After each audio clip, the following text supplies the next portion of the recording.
चलिए मंगलाचरण करते हैं।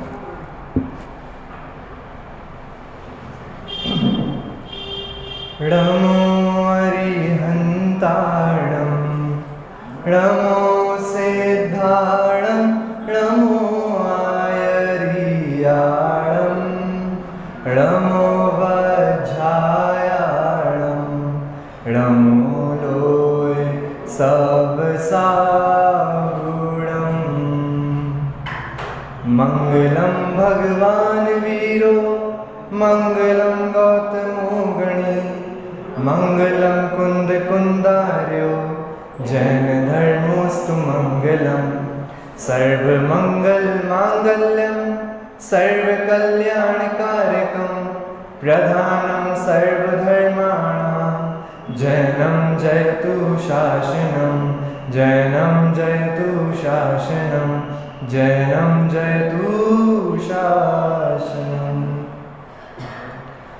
मोक्षमार्गस्य नेतारं भेत्तारं कर्मभूभृतां ज्ञातारं विश्वतत्त्वानां वन्दे तद्गुणलब्धये वन्दे तद्गुणलब्धये वन्दे तद्गुणलब्धये। अपन सभी का स्वाध्याय तत्वार्थ सूत्र जी नामक ग्रंथ पर चल रहा है, जिसमें प्रथम के 8 सूत्रों में प्रथम अधिकार के प्रथम के 8 सूत्रों में आचार्य देव ने सर्वप्रथम सम्यक दर्शन की चर्चा करी। अब 9वें सूत्र से उन्होंने सम्यक ज्ञान की चर्चा करना प्रारंभ कर दिया है। सम्यक ज्ञान की चर्चा करते हुए उन्होंने सर्वप्रथम 5 प्रकार के सम्यक ज्ञान बताए। उसके बाद ये बताया कि उन 5 में से परोक्ष कौन कौन से होते हैं और प्रत्यक्ष कौन कौन से होते हैं। और एक सूत्र डालकर उन्होंने ये भी कहा ये पांचों के पांचों ज्ञान ही प्रमाण ज्ञान है। ठीक है, बिल्कुल ऑथेंटिक ज्ञान है और इनके द्वारा ही वस्तु का सम्यक ज्ञान हो सकता है, अन्य कोई भी प्रमाण इनको छोड़कर नहीं है। ऐसा भी इस सूत्र से प्रत्यक्ष समझ में अपन को आ जाता है। इसके बाद आचार्य देव ने मति ज्ञान जो कि पहला परोक्ष ज्ञान है उस पर चर्चा करना प्रारंभ किया और ये बताया कि उसके पर्यायवाची कौन कौन से होते हैं। तो मति, स्मृति, संज्ञा, चिंता, अभिनिबोध, ये पांचों मति ज्ञान के पर्यायवाची हैं। उसके बाद ये बताया कि ये मति ज्ञान उत्पन्न कैसे होता है। तो तदिंद्रियानि इंद्रिय निमित्तम, इंद्रिय और अनिंद्रिय के माध्यम से उत्पन्न होता है। इंद्रिय मतलब तो अपन को पता है, अनिंद्रिय मतलब मन। तो इंद्रिय और मन के माध्यम से ये मति ज्ञान उत्पन्न होता है।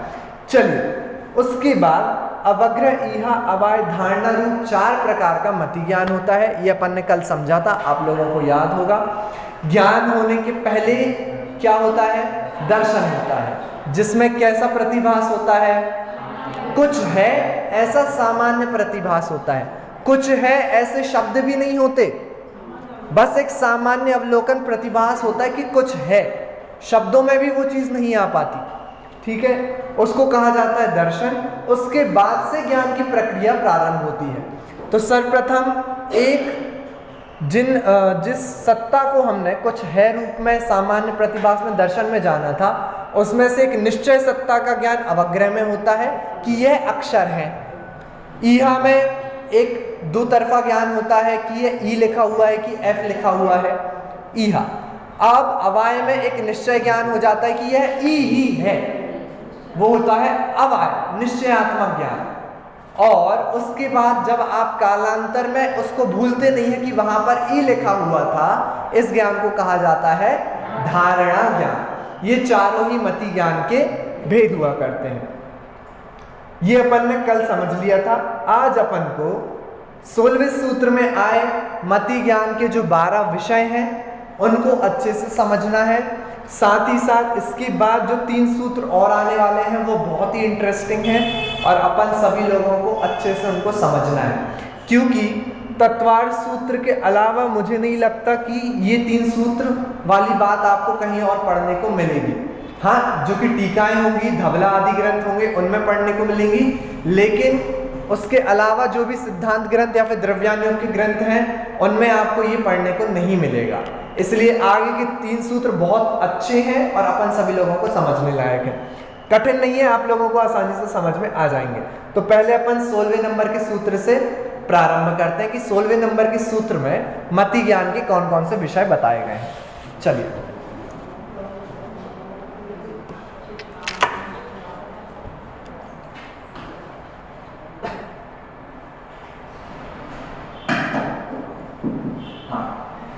सूत्र बोलिए पहले एक साथ। बहु बहुविध क्षिप्राणि स्रतामुक्त ध्रुवाणाम सेत्राणाम। फिर से बहु बहुविध क्षिप्राणि स्रतामुक्त ध्रुवाणाम सेत्राणाम। बहुत बढ़िया। अच्छा, कितनी चीजें हैं इसमें? 6 है ना। बहु बहुविध क्षिप्र अनिसृत अनुक्त ध्रुव। ठीक है, ये तो 6। और सेत्राणाम मतलब इनके उल्टे भी। तो बहु का उल्टा एक, बहुविध का उल्टा एक विध, क्षिप्र का उल्टा अक्षिप्र, अनिसृत का उल्टा निसृत, अनिसृत का उल्टा निसृत, अनुक्त का उल्टा उक्त और ध्रुव का उल्टा अध्रुव। अब ये होते क्या है, ये 12 विषय, इनको समझ लीजिए, बहुत सरल है। देखिए, पहले अपन बहु से स्टार्ट, ये 6 वाले से स्टार्ट करते हैं, है ना। बहु, बहु मतलब होता है बहुत सारी चीजें। तो अगर यहाँ पर न्याय मंदिर बहुत सारे रखे हुए हैं, अभी मैं जाति नहीं बदल रहा हूँ, न्याय मंदिर की करीबन 20 किताबें यहाँ पर रखी हुई है, ठीक है, और मैं उनको एक साथ जान रहा हूँ, आंखों के माध्यम से देख रहा हूँ, तो इसको कहा जाता है बहु पदार्थों का ज्ञान। 20 न्याय मंदिर रखे हुए हैं और उनको मैं एक साथ जान रहा हूं, 20 न्याय मंदिर, इसको कहा जाता है बहु, क्योंकि बहुत सारे पदार्थ हैं। क्लियर हुआ बहु? आपसे नहीं कह रहा क्लियर हुआ बहु? बहु क्लियर हुआ? ठीक है, मतलब बहुत सारे पदार्थों का एक साथ जानना, उसको कहा जाता है बहु ज्ञान। दूसरा कौन सा है? बहुविध। बहुविध इसका मतलब क्या है? बहुत सारी जातियों को एक साथ जानना। जैसे इस पूरी अलमारी में न्याय मंदिर भी रखे हुए हैं, पुरुषार्थी उपाय भी रखे हुए हैं, समय सार भी रखे हुए हैं, ऐसे बहुत बहुत जातियों के ग्रंथ रखे हुए हैं और उनको आपने देखकर एक साथ जान लिया या फिर मति ज्ञान से आपने एक साथ जान लिया, उसको कहा जाएगा बहुविध। बहु और बहुविध में अंतर क्या है? हाँ, बहु में एक ही जाति के बहुत सारे पदार्थों को जान रहे थे, बहुविध में बहुत सारी जातियों के पदार्थों को जान रहे हैं। ठीक है, बहु और बहुविध क्लियर हुआ? हाँ, चलेगा, वही बात समझ में आया। बहु बहुविध गुरु। आगे क्षिप्र। क्षिप्र पदार्थ का मतलब होता है वो पदार्थ, हाँ जल्दी, क्षिप्र मतलब जो पदार्थ जल्दी जल्दी निकल रहा, जल्दी जल्दी बह रहा। जैसे पानी की धार, झरने में जो पानी की धार है वो बहुत शीघ्रता से बह रही है और निकलती जा रही है, तो उन पदार्थों को कहा जाता है क्षिप्र पदार्थ। कौन से पदार्थ? क्षिप्र पदार्थ, जो जल्दी जल्दी निकल रहे हैं तेज गति से। समझ में आया? क्षिप्र। बहु मतलब बहुत सारे पदार्थ एक ही जाति के, बहुविध मतलब अनेक जातियों के अनेक पदार्थ, बहुविध। और हाँ जाति। और क्षिप्र मतलब जो तेज गति से पदार्थ बह रहे हैं, जैसे नदी का पानी, झरने का पानी, वो बहुत तेज गति से गमन कर रहा है, उसको जानना वो कहलाता है क्षिप्र। बहु हो गया, बहुविध हो गया, क्षिप्र हो गया। अगला है अनिसृत। ठीक है, ये निसृत नहीं है पहले में, या की मात्रा लगी हुई है यहाँ पे। ठीक है, संधि विच्छेद करेंगे तो शब्द निकल आएगा अनिसृत। अनिसृत, अनिसृत का मतलब होता है गूढ़ अथवा ढका हुआ। क्या मतलब होता है?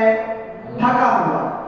जैसे जैसे पानी के नीचे हाथी है, नदी में डूबा हुआ हाथी है, उसकी बस सूंड बाहर है और आपने सूंड को देखकर हाथी का अनुमान लगा लिया, हाथी का ज्ञान कर लिया, तो जो हाथी ढका हुआ है उसको कहा जाएगा ठीक है, और आपने उसको सूंढ के देखकर फिर हाथी का ज्ञान कर लिया, तो मतलब आपको ज्ञान हो गया अनिश्रत पदार्थ का। हाँ, अगर पूरा ढका हुआ है फिर तो कैसे ज्ञान होगा उसका? हाँ,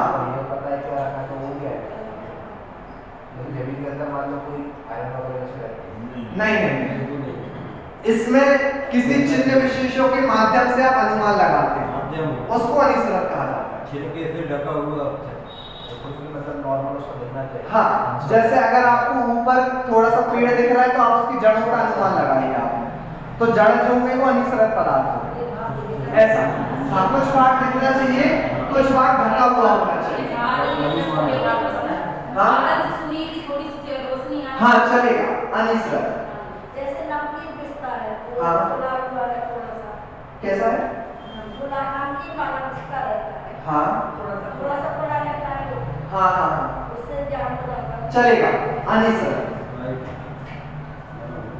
समझ में आया? अनिश्रत मतलब थोड़ा सा हिस्सा उसका ढका हुआ है, थोड़ा सा प्रकट है, और आपने प्रकट हिस्से को देखकर पूरे पदार्थ का ज्ञान कर लिया, तो वो जो ढका हुआ पदार्थ है उसको कहा जाएगा अनिश्रत पदार्थ।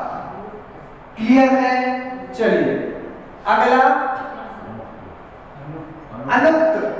ठीक है, ये आगे मात्रा लगी हुई है, संधि विक्षेप करेंगे तो शब्द निकल आएगा अनुक्त। अनुक्त जिसको नहीं कहा, उक्त मतलब कहना, अनुक्त मतलब जिसको नहीं कहा। तो किसी पदार्थ का ज्ञान आपको बिना कहे हो जाए, जैसे मैंने इशारा करा, बस बोला तो नहीं, लेकिन आपने घड़ी का ज्ञान कर लिया, ठीक है, तो इसको क्या कहा जाएगा? इस समय पर घड़ी अनुक्त पदार्थ कहलाएगा। समझ में आया? बिना बोले किसी पदार्थ का ज्ञान करवा देना उसको कहा जाएगा अनुक्त पदार्थ। बिना बोले, बिना उक्त करे, बिना कथन किए,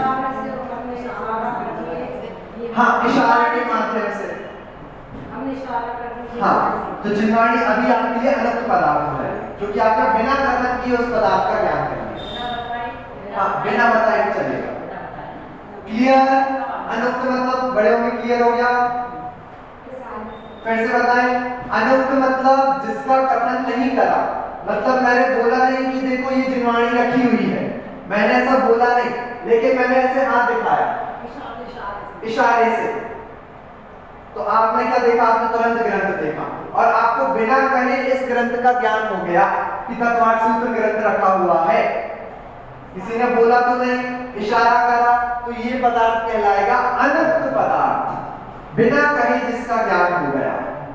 ठीक है गुरु भैया? अनुक्त। क्लियर? ध्रुवाणा अंतिम शब्द है ध्रुव। ध्रुव मतलब क्या होता है? शाश्वत, जो बहुत समय तक टिका रहे, वैसा का वैसा ही, उसको कहा जाता है ध्रुव। तो ऐसे बहुत सारे जगत में पदार्थ होते हैं जो जैसे बहुत टाइम के बने हुए हैं वैसे ही बने रहते हैं, जैसे पर्वत, बड़े बड़े पहाड़, नदियां। ठीक है, नदी भी आ जाएगी एक तरीके से, क्योंकि नदी भी वैसे की वैसी बनी हुई है। तो जो पदार्थ बहुत लंबे समय तक एक जैसे बने रहते हैं उनको कहा जाता है ध्रुव पदार्थ। तो उनका ज्ञान करना ध्रुव ज्ञान कहलाता है, ध्रुवमति ज्ञान कहलाता है। समझ में आया? 6 के 6। हाँ, नहीं, वो उत्पाद में द्रव्य वाला ध्रुव अलग है, ये मति ज्ञान की भेद पता है। ध्रुव मतलब बहुत सारे अर्थ हो सकते हैं, बहुत काल समय, मतलब वो एक समय वाला समय नहीं, बहुत काल। क्लियर हुआ? ये 6 क्लियर? एक बार फिर से बताऊं। बहु मतलब बहुत सारे पदार्थों का एक साथ ज्ञान करना, लेकिन इसमें एक ही जाति रहेगी कि बहुत सारी जातियां रहेंगी? एक ही जाति। 20 न्याय मंदिर, ऐसा याद रख लीजिएगा। बहुविध का मतलब बहुत सारी जाति वाले पदार्थों का ज्ञान करना, जैसे न्याय मंदिर भी रखे हुए हैं, पुरुषार्थ भी रखे हुए हैं, समय सार भी रखे हुए हैं। आपने बहुत सारी जातियों की चीजों का ज्ञान किया, उसको कहा जाता है बहुविध। क्षिप्र मतलब तेज गति से जो गमन कर रहे हैं, जैसे झरने का पानी, नदी का पानी, यह सब होता है क्षिप्र पदार्थ। अनिसृत ढका हुआ, ढका हुआ। तो आपने किसी चिन्ह विशेषों के माध्यम से पूरे पदार्थ का ज्ञान कर लिया, उसको कहा जाएगा अनिसृत। अनुक्त, जिसके बारे में कथन नहीं किया गया, आपने इशारे आदि के माध्यम से अभिप्राय समझ लिया, पदार्थ का ज्ञान कर लिया, उसको कहा जाता है अनुक्त। और ध्रुव, बहुत काल तक जो पदार्थ जैसे के तैसे बने रहते हैं, जैसे पहाड़ आदि, उनको कहा जाता है ध्रुव। ठीक है, ये 6 समझ में आ गए। कौन बताएगा, जल्दी से बताइए।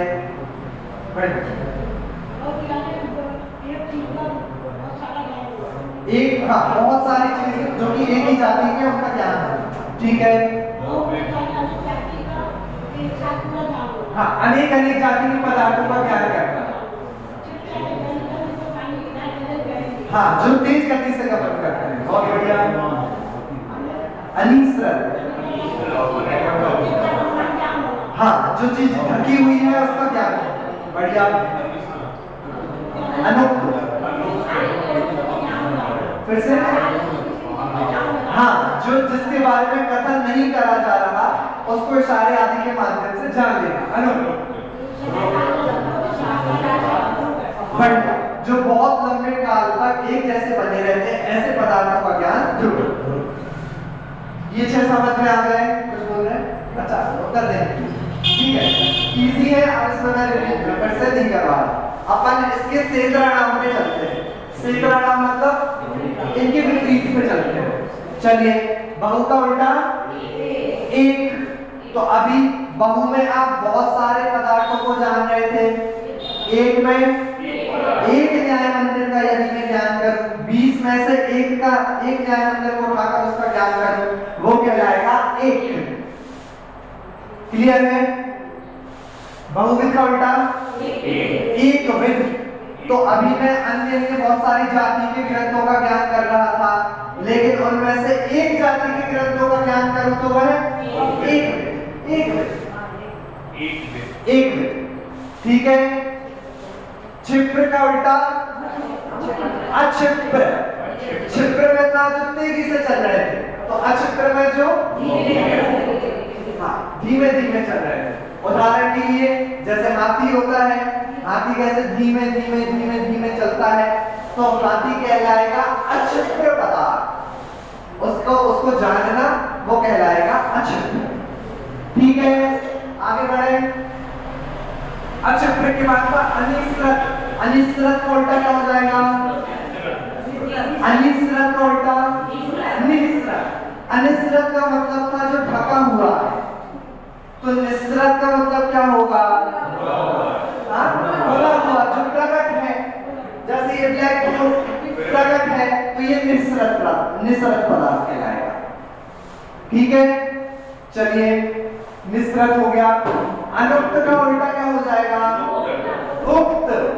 अनुक्त का मतलब ये था जिन पदार्थों के बारे में कथन नहीं किया जा रहा और आप उनका ज्ञान कर ले रहे हो। ठीक है, तो उक्त का मतलब क्या होगा? जिनके बारे में कथन करा जाए। देखो तत्वार्थ सूत्र का ग्रंथ रखा है, देखो यहाँ पर ब्लैक बोर्ड रखा हुआ है, तो जैसे ही मैंने ये कथन किया और आपने जाना, तो ये कहलाएगा उक्त पदार्थ। क्लियर? अनुक्त का मतलब था जिसका कथन नहीं करा जा रहा, इशारे के माध्यम से समझा दिया। हाँ, तो उक्त का मतलब जिसका कथन किया गया। गुरु भैया क्लियर? बंटी चाचा, चलिए। उक्त हो गया। ध्रुव का उल्टा अध्रुव। ध्रुव का मतलब था जो बहुत काल तक टिका रहता है, ऐसे पदार्थ जैसे पहाड़ आदि। तो अध्रुव का मतलब क्या होगा? जो बहुत, हाँ, जो क्षण में नष्ट हो जाए, जो बहुत जल्दी नष्ट हो जाए। जैसे बिजली चमकी, आपने जाना बिजली खत्म, तो वो क्या कहलाएगा? अध्रुव पदार्थ कहलाएगा। ठीक है, तो सेंद्राणाम वाले 6 कौन बता रहा है? अब एक बार पहले मैं बता दूं। एक का मतलब एक पदार्थ का, एक विध मतलब एक जाति के पदार्थ का ज्ञान करना। अक्षिप्र मतलब जो धीमे धीमे गति से चलते हैं। निस्सृत मतलब जो प्रकट है, ढका हुआ नहीं है। उक्त का मतलब जिसके बारे में कथन करा जाए ऐसे पदार्थ। अद्रुव का मतलब जो जल्दी से विनाश को प्राप्त हो जाए ऐसे पदार्थ। ठीक है, टोटल मिला के अपने 12 विषय यहाँ पर हो गए। तो पहले क्षेत्रणाम वाले 6 कौन बताएगा? क्षेत्रणाम वाले 6, हाँ बोल पानी एक वाले क्षेत्रणाम। एक मतलब किसी पदार्थ के एक वस्तु का ज्ञान होना, जैसे एक न्याय। ठीक है, फिर एक मतलब एक जाति का ज्ञान। एक जाति के पदार्थ। ठीक है, अक्षिप्र मतलब धीरे धीरे रहने वाले, धीरे धीरे चलने वाले। ठीक है, अच्छा। फिर निस्सृत मतलब जो खुला हुआ। खुला हुआ। ठीक है, और उक्त मतलब जो जिसका कथन करके बताया जाए। ओके। और अधूर मतलब जो एक समय में नष्ट। एक समय नहीं, बहुत जल्दी नष्ट हो जाए। ठीक है, बहुत जल्दी नष्ट हो जाए। ये 12 अच्छे से समझ में आएगा। तो मैं थोड़ा आगे विशेष बढ़ू मैं आगे। चलिए, अभी आपने टोटल 12 चीजें यहाँ पर देखी। अच्छा, ये सब किसके ज्ञान की बात चल रही है? कौन सा ज्ञान की बात चल रही है? मति ज्ञान की बात चल रही है। हाँ जी, हाँ ये मति ज्ञान का विषय। अब समझिए, आपने 12 चीजें इस सूत्र में देखी। हमने ये देखा था मति ज्ञान के 4 भेद हुआ करते हैं। 4 भेद जिनको स्टेप्स भी कहा जाता है मति ज्ञान के। कौन कौन से? अवग्रह, ईहा, अपाय, धारणा। चारों ही चीजों में ये 12 ही पदार्थों का ज्ञान हो सकता है ना। ये जो 12 विषय हैं इनका अवग्रह, ईहा, अपाय, धारणा चारों में ही ज्ञान हो सकता है। कुल मिलाकर कितने हो गए? 48। ठीक है, और मति ज्ञान किन के माध्यम से होता है? तदिंद्रियाणि इंद्रिय निमित्तम, तो इंद्रियों के माध्यम से और मन के माध्यम से। तो इंद्रियां कितनी होती हैं और मन कितना होता है? 1। तो कुल मिला के कितने होते हैं? कितने हो गए टोटल?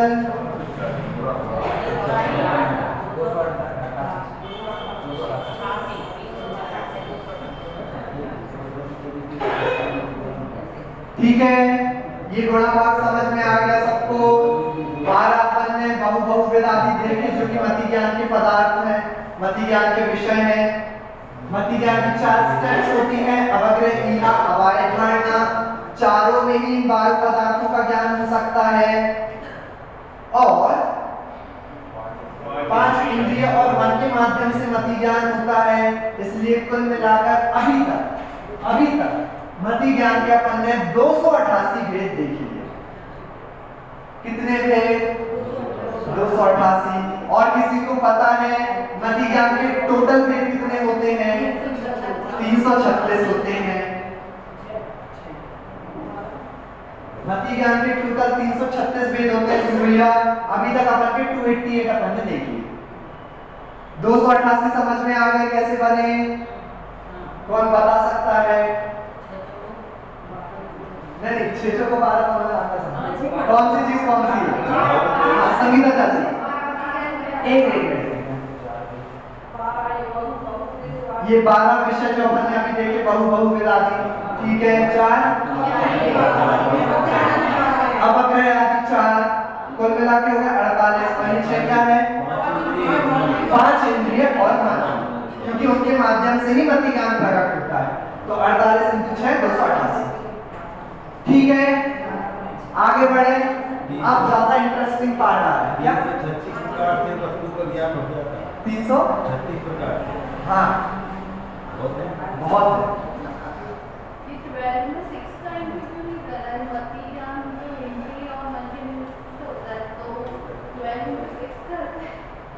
अरे प्रभु बात तो वही हुई ना।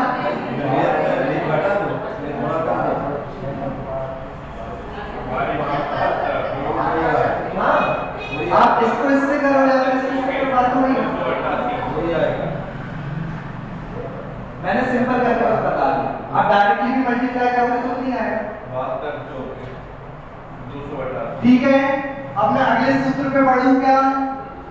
288 क्लियर हुए? और कोई बताना चाहता है कि कैसे बनेंगे 288 भेद? खुशी भाभी अभी क्लियर नहीं हुए?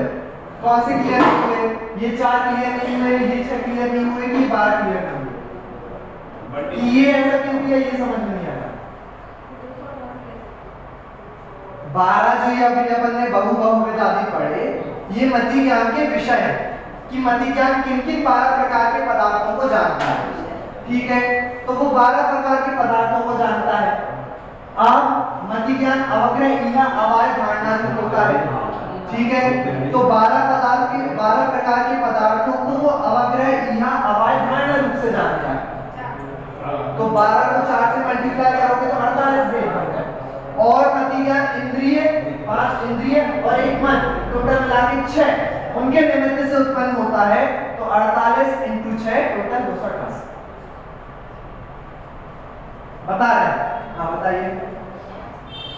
ये 12 विषय होता है और मैं मति ज्ञान के 4 दिन अवग्रह इहा अवाय धारणा। ठीक है, मैं 12 चौक बढ़ता फिर 5 इंद्रिय और 1 मन।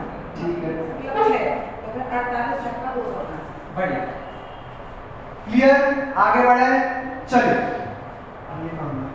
ये 326 कैसे बताए? 336 पे अपन अभी पहुंचेंगे। अभी 288 हो गए हैं, टोटल 336 होते हैं। अभी इधर तक इस संख्या तक अपन पहुंचेंगे। अभी गायब कर देते हैं। चलिए अर्थस्य। अब 3 सूत्र हैं जिनको अपन लोग साथ में पढ़ने वाले हैं। एक अर्थस्य, आपको लग रहा है ये सबसे छोटा सूत्र है तत्वार सूत्र का? नहीं, इससे भी छोटा सूत्र है 5 वाली का। ठीक है, अर्थस्य 17वां सूत्र। 18वां सूत्र है व्यंजनस्य वक्रः और 19वां सूत्र है ना चक्षुरनिंद्रियाभ्याम। बोलिए, ना चक्षुरनिंद्रियाभ्याम। ये तीनों सूत्र अपन एक साथ पढ़ने वाले हैं। चलिए, ये आपने नोट कर लिया तो मैं बता दूं।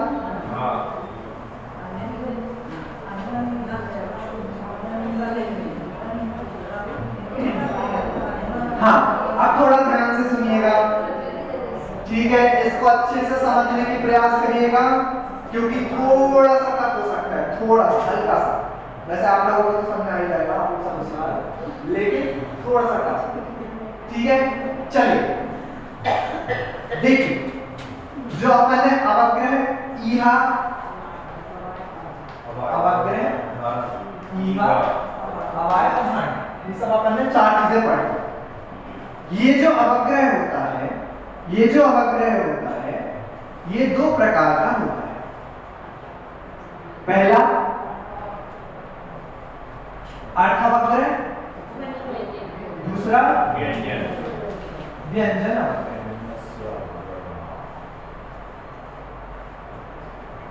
ठीक है, कौन कौन से 2 भेद? अर्थवग्रह और व्यंजन अवग्रह। हमने देखा ये अवग्रह 5 इंद्रियों में भी होता है और 1 मन में भी होता है। ठीक है, 5 इंद्रियों के माध्यम से भी अवग्रह ज्ञान हो सकता है और 1 मन के माध्यम से भी अवग्रह ज्ञान हो सकता है। ठीक है ना, इसमें तो कोई डाउट नहीं किसी को, क्योंकि मति ज्ञान इंद्रिय मन के माध्यम से होता है। मति ज्ञान के 4 भेद होते हैं, अवग्रह आदि। तो 5 इंद्रिय और मन के माध्यम से तो अवग्रह ज्ञान होगा। अब समझिए, जो अभी आपने 288 भेद देखे, जो अभी आपने 288 भेद देखे, ठीक है, वो अर्थ पर्याय वाले भेद हैं। ये क्या हुआ, ये मैं एक बार समझा देता हूं। जैसे अवग्रह के अर्थ और व्यंजन भेद हैं, वैसे ही इहा के भी अर्थ और व्यंजन भेद हैं। ठीक है, लेकिन अंतर कहाँ पड़ेगा वो मैं आप लोगों को बता देता हूँ। उसके पहले एक बार ये समझ लेते हैं कि ये अर्थ अवग्रह और व्यंजन अवग्रह क्या होता है। इसको अच्छे से समझने का प्रयास करिएगा। देखिए, जब जैसे आपने एक मटका लिया, ठीक है, मटका अभी पूरा सूखा है और जब आपको उसको भिगोना है और आप ऐसे उस पर छींटे मार रहे हैं, तो क्या जैसे ही आपने एक बार छींटे मारे और वो मटका पूरा भीग जाता है? नहीं, भीग जाता है क्या? नहीं। आपने पहले थोड़े छींटे मारे, फिर आप मारते गए और एक टाइम पर आकर वह मटका पूरा भीग गया। इंद्रियों के माध्यम से, कुछ इंद्रियों के माध्यम से जानना ऐसा ही होता है कि हमें ऐसा लगता है कि अपन ने तुरंत ही हमने उसको श्रवण करा, जैसे श्रोत इंद्रिय की बात है, हमको ऐसा लगता है कि हमने जैसे ही शब्द बोले और आपके कानों में वो पड़ गए, ठीक है, लेकिन मेरे शब्द कहने में और आपकी श्रोत इंद्रिय का विषय बनने में वो शब्द थोड़ा सा समय लगता है। अब मैं डायग्राम में बता देता हूं।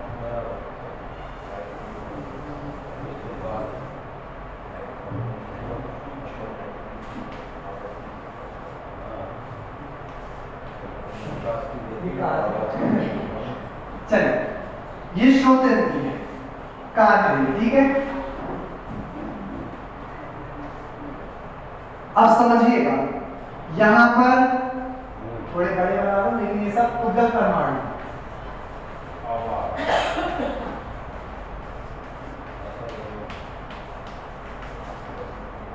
ठीक है।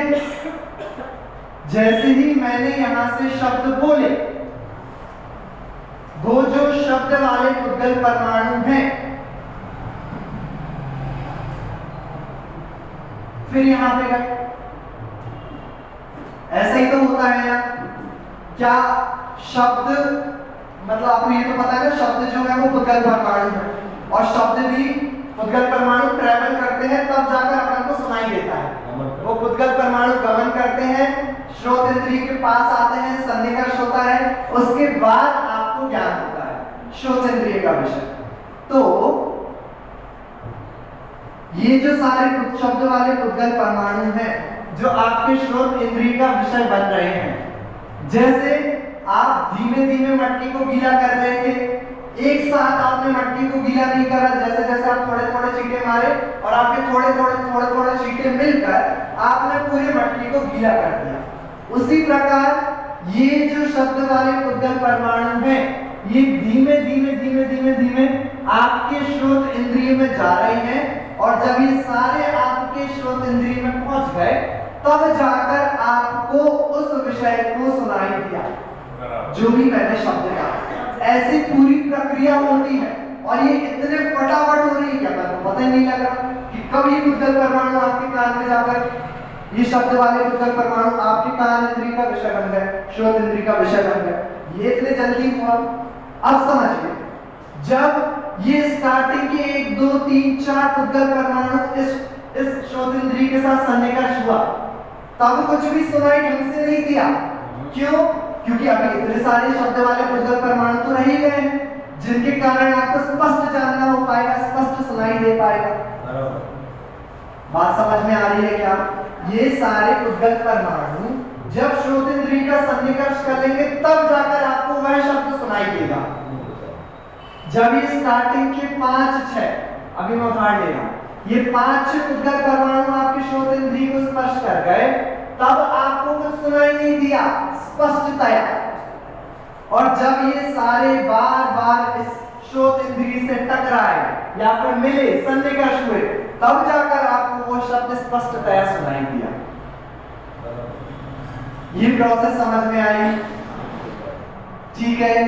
तो जब यह स्टार्टिंग के कुछ उद्गल परमाणु जब तक श्रोत इंद्रिय से टकरा रहे हैं और जो अस्पष्ट जानपना हो रहा है, अस्पष्ट जानपना तो कब होगा?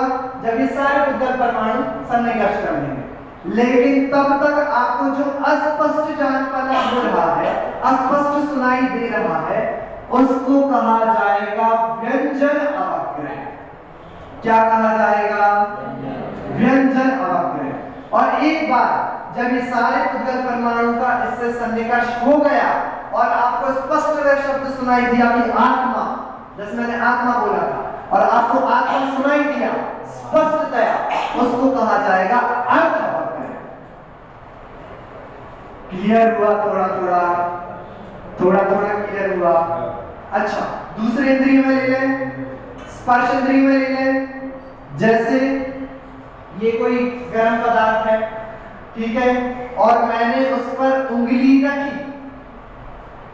रखी, तो एक सा हमें तो ये लगा कि मैंने तुरंत ही रखी और तुरंत उठा ली, तुरंत ही मुझे उसका ज्ञान हो गया। लेकिन यदि उसमें बहुत छोटा समय का वेट कर दे, तो पहले आपने कुछ परमाणुओं को उसके स्पर्श करा होगा, आग वाले कुछ परमाणुओं को आपने स्पर्श करा होगा, उसके बाद बहुत सारे परमाणुओं को स्पर्श करा होगा, तब जाकर आपको लगा कि गर्म है। तो आपने जो थोड़े परमाणुओं को स्पर्श करा और आपको गर्म रूप अस्पष्ट जो ज्ञान हुआ, उसको कहा जाएगा व्यंजन अवग्रह। और आपने जब पूरा उसको रख दिया और आपको बहुत तेज गर्म लगा और स्पष्ट ज्ञान हो गया कि अरे ये तो गर्म है, उसको कहा जाएगा अर्थ अवग्रह। इसमें काल कितना लगा? काल बहुत कम, काल का तो अपन भेद भी नहीं कर सकते। हाँ, एक समय, 2-3 समय कहेंगे, जैसे थोड़ी मल्टीपल समय। थोड़ी देर टच किया और थोड़ी देर तली गई। ये जो मैं स्टार्टिंग की व्यंजन अवग्रह वाली बात कर रहा हूँ ना, ये मात्र 3, 4, 5 समयों की बात है, बहुत कम समयों की बात है, संख्यात समयों की बात है। वो अपने ज्ञान पे पकड़, हाँ, वो अपने ज्ञान पे पकड़ में नहीं आता, संख्यात समयों की बात है। आप फलक भी झपकते हो, उसमें भी कितने सारे समय निकल गए, तो उससे भी बहुत कम समय की बात है। समझ में आ रहा है? अच्छा, अब एक बात, हाँ चलिए बताइए।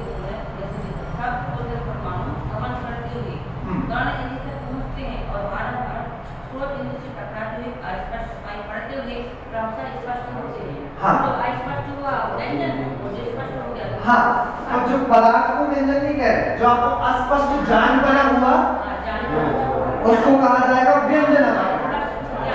हाँ, अस्पष्ट रूप ज्ञान। हाँ चलेगा, लेकिन उस क्रिया को भी जान रहे हैं अपन, उस शब्द को भी जान रहे हैं।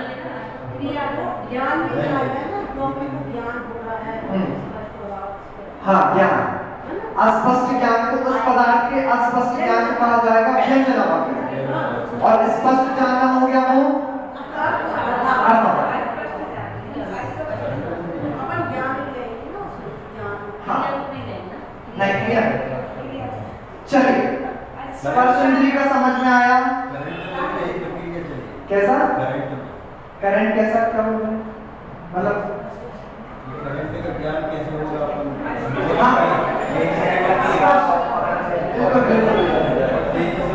स्पर्श का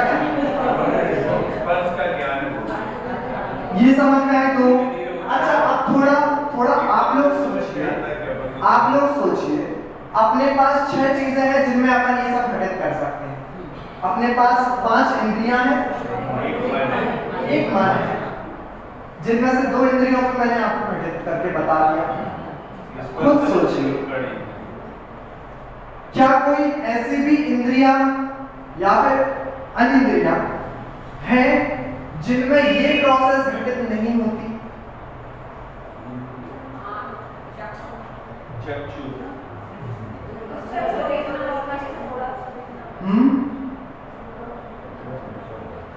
जिनमें ऐसे खुदगत परमाणुओं का उस इंद्रिय के साथ सन्निकर्ष होना जरूरी नहीं है।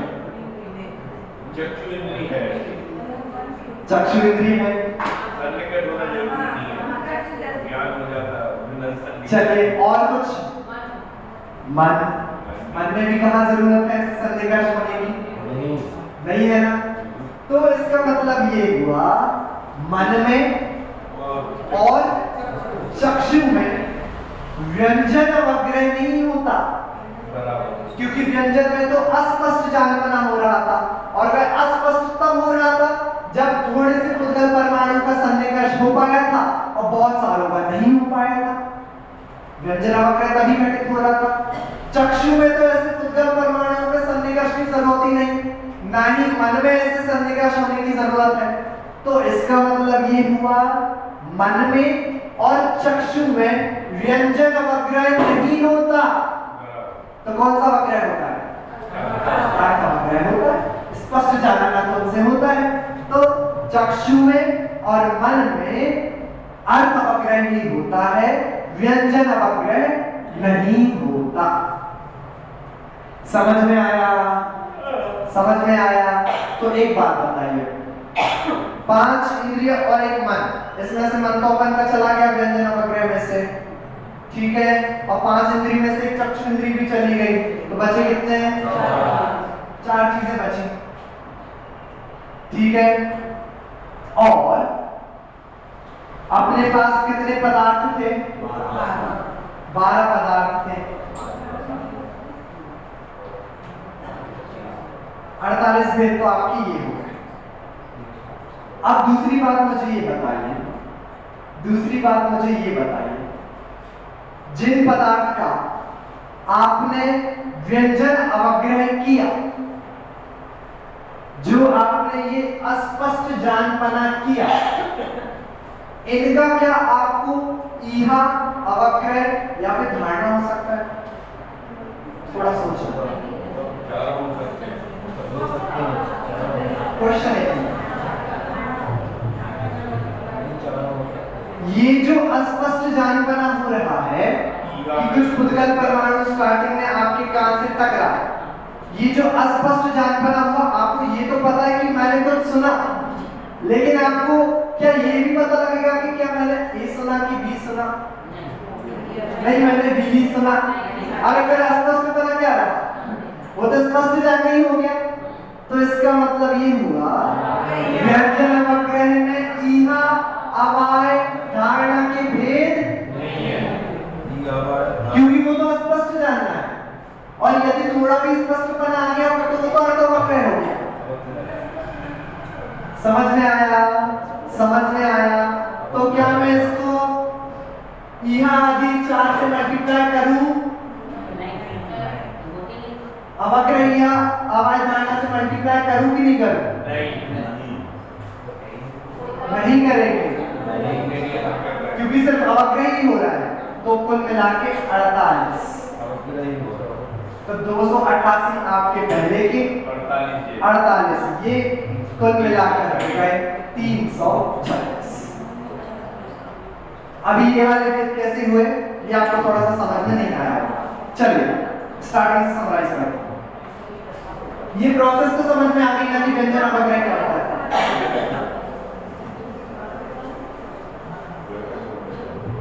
देखिए, मति ज्ञान पदार्थों को जानता है, जो कि इस सूत्र में कह रहे हैं।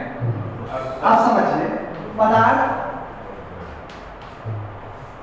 2 प्रकार के, अर्थ, व्यंजन। अर्थ मतलब स्पष्ट, ठीक है, स्पष्ट। तो यदि पदार्थ स्पष्ट है, उसका तो आप छहों के माध्यम से जान सकते हो, मतलब इंद्रियों के माध्यम से भी जान सकते हो, मन के माध्यम से भी जान सकते हो, बराबर, ठीक है। मल्टीप्लाइड बाय 12 प्रकार के पदार्थ होते हैं, बहुभेद आदि 12, और उनका चारों हो सकता है, अवग्रह भी हो सकता है, ईहा भी हो सकता है, अवाय भी हो सकता है, धारणा भी हो सकता है। कौन का? जो पदार्थ स्पष्ट है। कितने हो गए? जब हमने सबसे पहले ये किया, तो मतलब 288 जो भेद हैं वो अर्थ पदार्थों के भेद हैं, मतलब जो स्पष्ट पदार्थ हैं उनके भेद हैं, ठीक है। अब मैं आ रहा हूं व्यंजन पे। व्यंजन मतलब क्या था?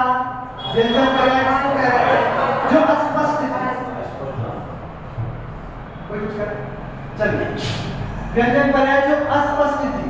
जब श्रोत इंद्रिय से चल रहा था तो कुछ परमाणु आ पाए थे, लेकिन उससे स्पष्ट जानना नहीं हुआ। जब बहुत सारे परमाणु आ गए तब स्पष्ट जानना हुआ। तो जो अस्पष्ट ज्ञान था उसको कहा जा रहा था व्यंजन पर्याय। एक बात बताइए, क्या ये 6 इंद्रिय और मन पे घटित होता है? 6 लिख दूं? लिख दूं 6? किस किस 4 पे घटित होता है?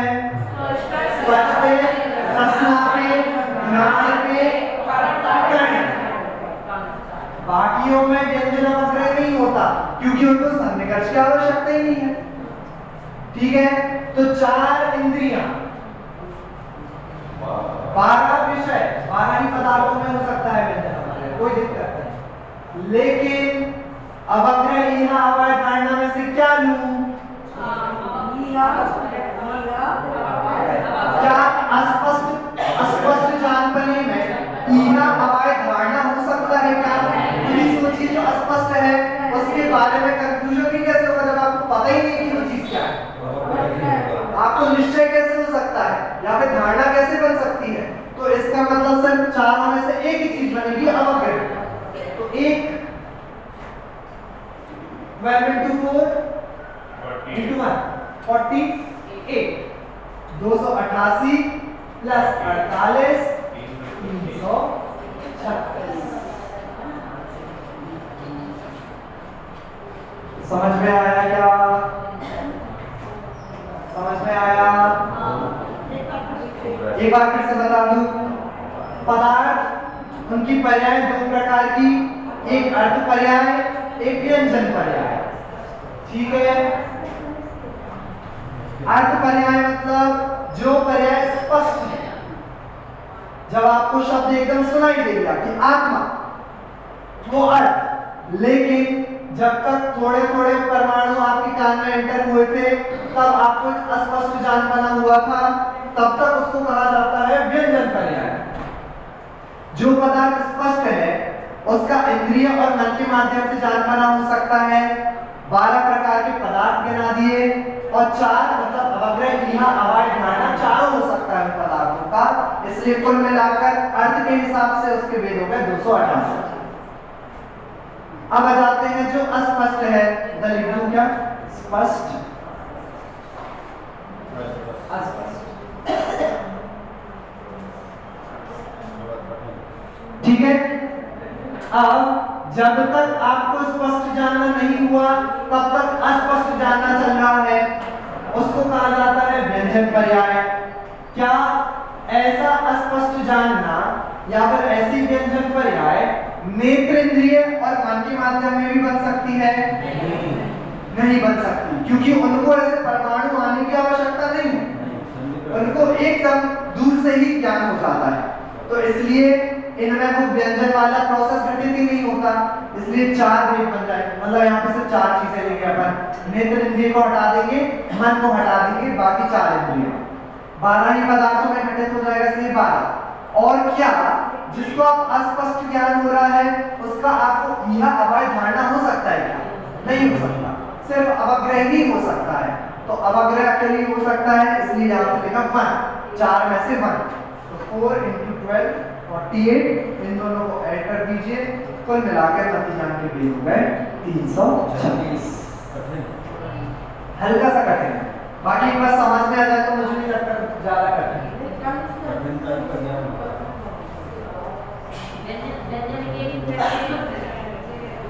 हाँ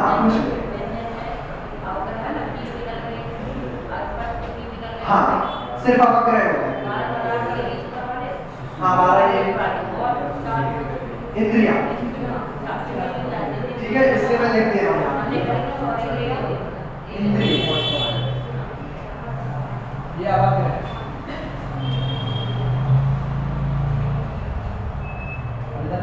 अवग्रह आदि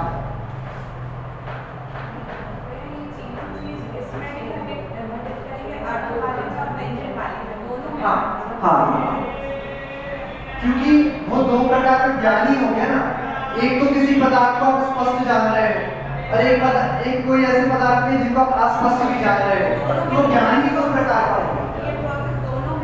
हाँ, इसलिए अपन को अर्थ पर्यायों पे भी घटित करना पड़ेगा, मति ज्ञान और व्यंजन पर्याय। ठीक है, कौन स्पष्ट कर सकता है? विभा चाची, सोना चाची, बढ़िया। गुड़िया दीदी, संगीता चाची, खुशी भाभी, मौसी, ज्योति चाची। तो ज्योति चाची, आपको अर्थ पर्याय वाला भेद पता है? अच्छा, स्टार्ट इधर से स्टार्ट करिए।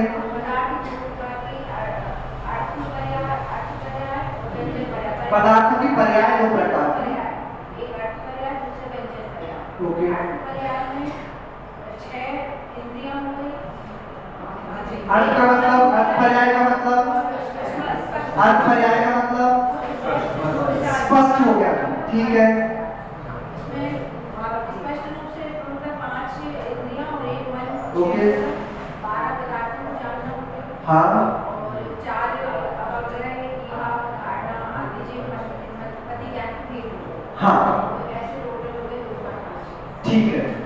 तो आप इसके एक एक भेद का मतलब समझ गए ना?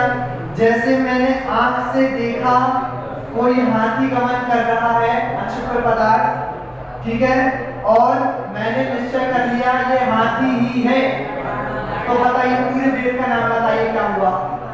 चक्षु इंद्रिय के माध्यम से अक्षुकर पदार्थ का अवाय ज्ञान। चक्षु इंद्रिय के माध्यम से अक्षुकर पदार्थ का मतलब हाथी का अवाय रूप ज्ञान, ये एक भेद। ऐसे कुल मिला के आपके 280 भेद बन जाएंगे। दूसरा लूप, दूसरा लूप, चलिए। स्पर्श इंद्रिय से, स्पर्श इंद्रिय से किसी गरम चम्मच का अवाय रूप ज्ञान, ये गरम चम्मच ही है, ये गरम ही है, निश्चय हो गया, वह अवाय। तो कौन सा विषय हो गया? स्पर्श इंद्रिय का एक पदार्थ को जाना, तो मैं कह दूंगा उसमें एक और अवाय रूप ज्ञान। ऐसे आपको कुल मिलाकर ऐसे 280 भेद बन जाए। एक एक को लेते जाओ, लगाते जाओ, तो ऐसे ठीक है। समझ में आया? चलिए, व्यंजन वाला पार्ट में बताएगा। इसी में थोड़ा कॉम्प्लिकेशन है, ये तो सर एकदम सरल है, सीधा सीधा है। इसमें कहीं पे कम करना है, कहीं पे कम करना है।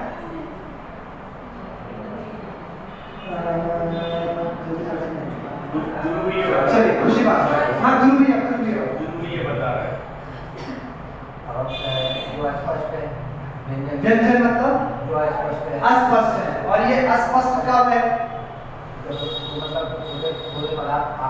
थोड़े उद्गल परमाणु, हाँ, थोड़े उद्गल परमाणु का सन्निकर्ष हो गया है, बहुतों का बचा हुआ है। हाँ, बाकी दो क्यों नहीं आएंगी? क्योंकि वो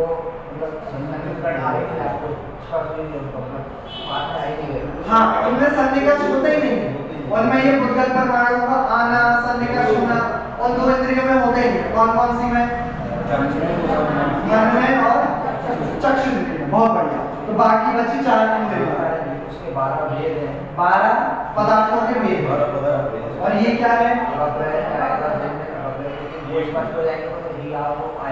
हाँ, क्योंकि चूंकि सिर्फ अस्पष्ट जानपना है, स्पष्ट जानपना नहीं है, इसलिए इहा अवाय धारणा तो वैसे नहीं हो सकते, क्योंकि इहा अवाय धारणा में भी काफी विशेष ज्ञान हो जाता है। लेकिन आपको सब कुछ अस्पष्ट ही है, तो सिर्फ अवग्रह ज्ञान यहाँ पर चल रहा है। तो 4 × 12 × 1 कुल मिलाकर 48, कुल मिलाकर दोनों मिलाकर तो बदी ज्ञान के 336 भेद। पूरा बात पता चल रहा है। चाचा जी है?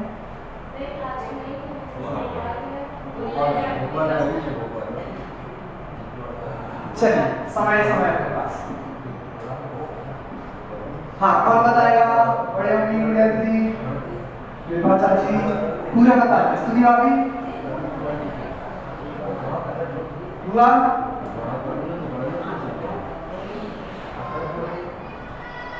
चाची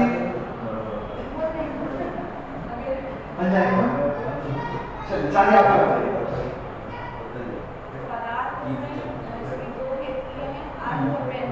ठीक है। हाँ, ये पर्याय हैं, पदार्थों की पर्याय।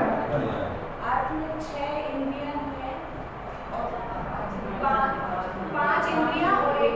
ओके 12 विषय हो गए, 12 पदार्थ हो गए, ठीक है।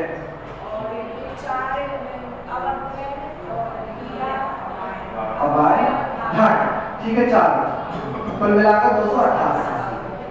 व्यंजन में चक्षु और मन इंद्रिय को छोड़कर 4 इंद्रियों हाँ और 5 पदार्थ 12 पदार्थ और एक अवग्रह। एक अवग्रह के लिए क्यों? क्योंकि बाकी सब स्पष्ट उसमें हाँ क्योंकि चूंकि ये अस्पष्ट जान पता चल रहा है इसलिए सिर्फ अवग्रह ज्ञान नहीं हो पाता है, यह धारणा नहीं हो पाता। तो 4 × 12 × 1 48, दोनों को मिला दो 336।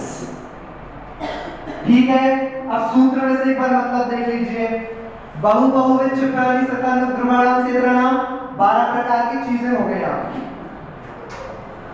इन 12 पदार्थों का ज्ञान अर्थस्य है। सबसे पहले ये वाला भी बता दिया आचार्य देव ने, अर्थस्य।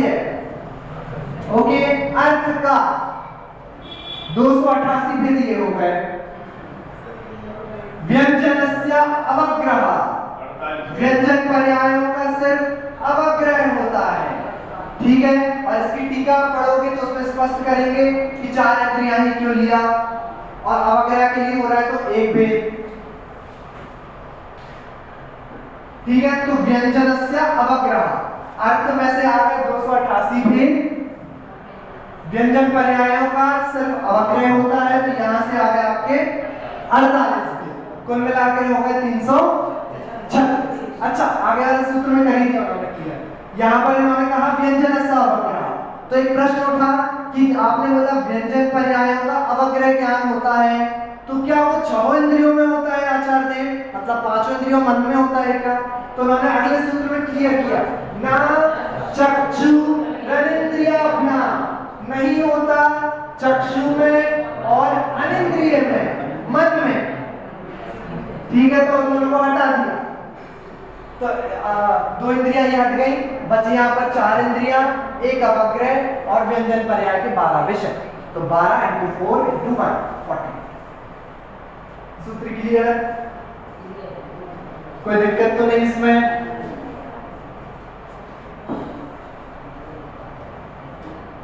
किसी को कोई डाउट?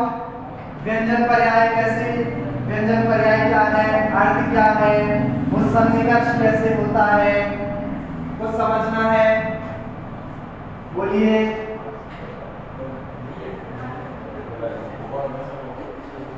पंडित जी क्लियर है? कल पूछूंगा तो क्लियर रहेगा। संगीता कुछ पूछ रही है, बता रही है? हाँ बताइए, चलिए बात पूरा।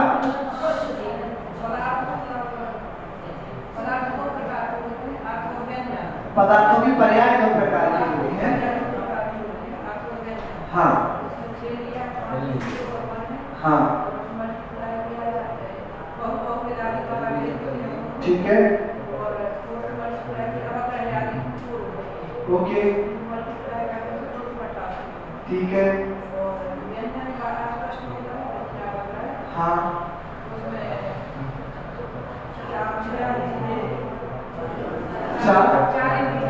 हाँ कौन कौन सी नहीं ली? क्यों नहीं लिया?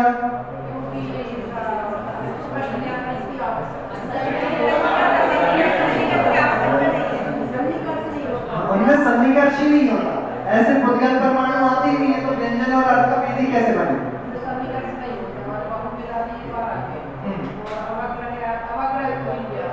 हाँ क्यों? क्योंकि अस्पष्ट जान पता चल रहा है इसलिए अवग्रह कैनवस हो पाता है, यह धारणा नहीं हो पाता। 4 12 × 1 48। अच्छा, घ्राण इंद्रिय में अर्थ पर्याय और व्यंजन पर्याय घटित कर कौन है? घ्राण इंद्रिय में मुझे अभी अभी खुशबू आई किसी पकवान की, आप घटित करिए। स्पष्ट नहीं आई। हाँ स्पष्ट नहीं है। नहीं, मैं नाम नहीं ले रहा हूँ पकवान।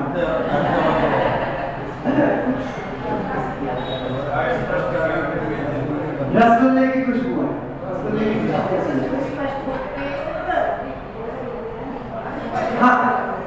ये तो अभी मैं कह रहा हूँ ऐसा कि रसगुल्ले की खुशबू आई, लेकिन उसके पहले आपका जो हुआ आप लोग बताइए। हाँ, कौन क्रेडिट करके बताएगा अर्थ और व्यंजन?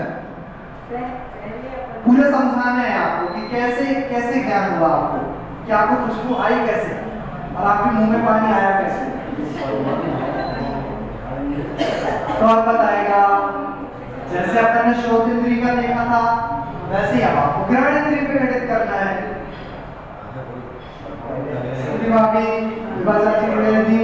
विभा चाची बता पाएंगी क्यों? स्वर्णा चाची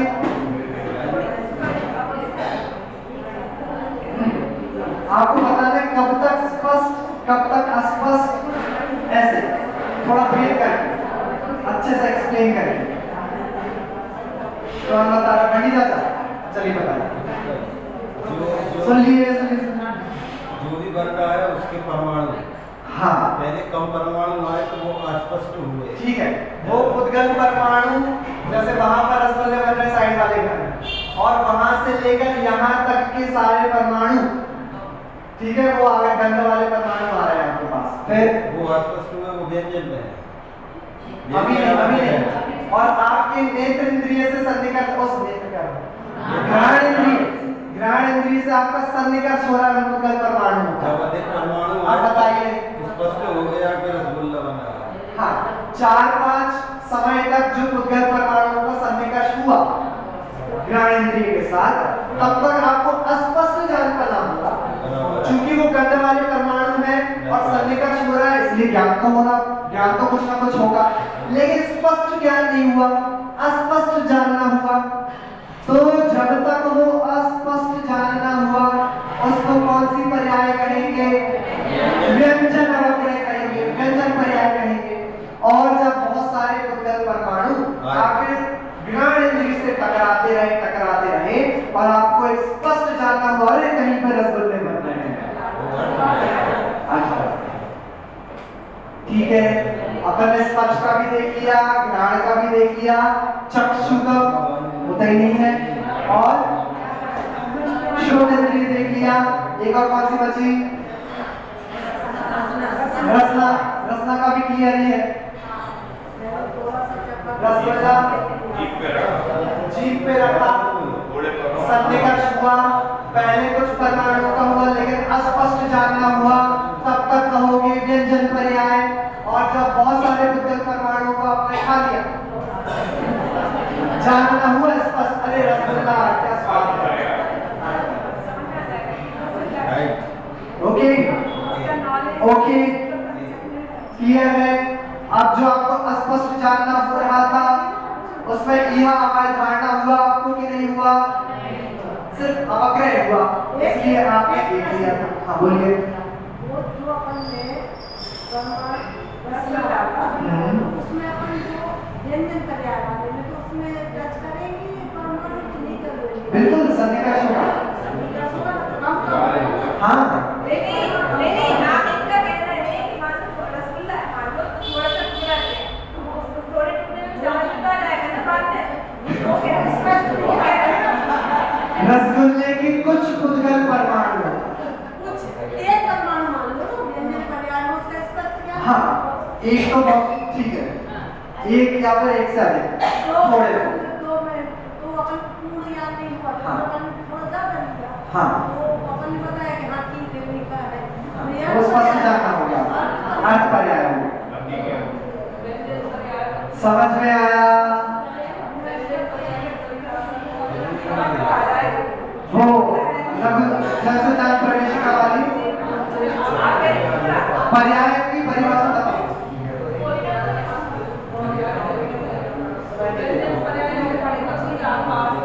हाँ वो वाला मतलब अलग, वो अर्थ अलग, यहाँ पर अलग। चलिए आज का विषय क्लियर हुआ क्या? एक बार सुनिए, घर पे जाकर अच्छे से एक बार रिवाइज कर लीजिएगा। मैं ये सब प्रयास करूंगा कि आप लोगों की स्लाइड में डाल दूं और डायग्राम वगैरह के साथ उद्गम परमाणु और वो सब, तो आपको एक बार स्पष्ट हो जाएगा। आप जब भी उसको देखोगे तो याद आ जाएगा। हाँ एक बार स्टार्टिंग रिवाइज भी करवा देंगे लेकिन शॉर्ट में। अब इतना सारा अपन एक क्लास कैसे नहीं है, एक बार कल सुबह फिर से रिवाइज करेंगे, लेकिन अच्छे से घर में फिर से पढ़ के आइएगा। चलिए। सहजानंदी शोध स्वरूप